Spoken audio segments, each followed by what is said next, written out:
Hey, this is Todd with Baseball Think Tank. Here's Emmett. So Emmett, just watching you swing through, see some really good things, and I think, the question is, how do we take all the things that you're doing well? If we just look at bat path, swing plane, hip rotation, head, we look at all those things and say, yeah, man, great swing.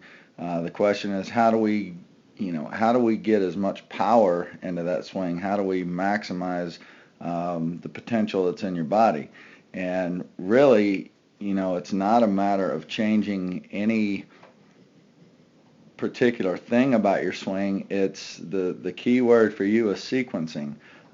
It's when are you putting the body in the positions that it's getting to. You're getting to all the right places.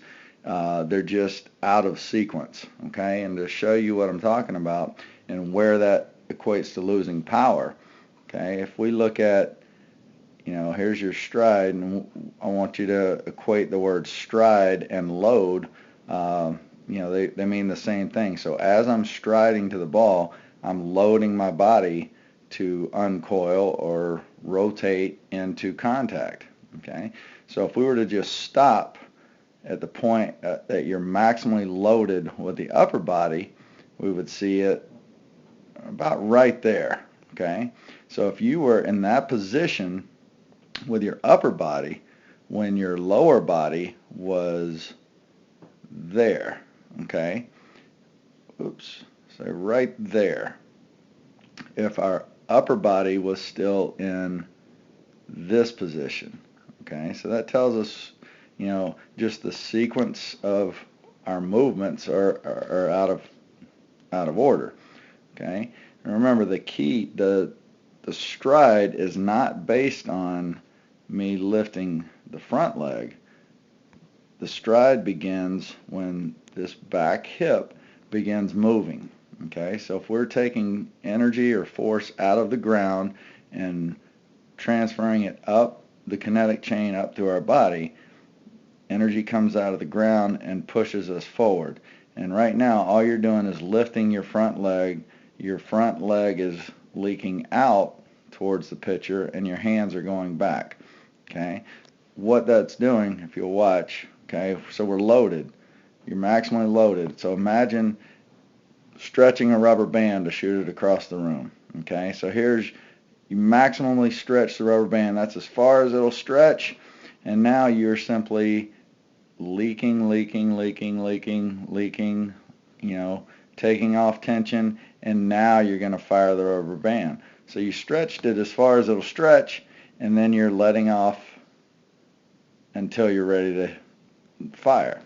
In other words, you're reducing the amount of power that would come out of that stretched rubber band. So how do we sequence that up?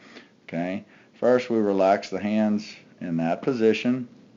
The hands don't move. Remember, we start from the ground up.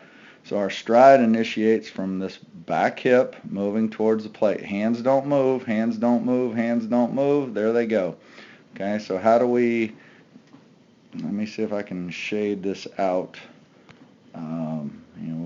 That's not going to work. Let's do it this way. There we go. Let's get all that out of the way, and let's focus on that. Okay, so as this hip begins to go right there, okay, now I can start taking my hands back.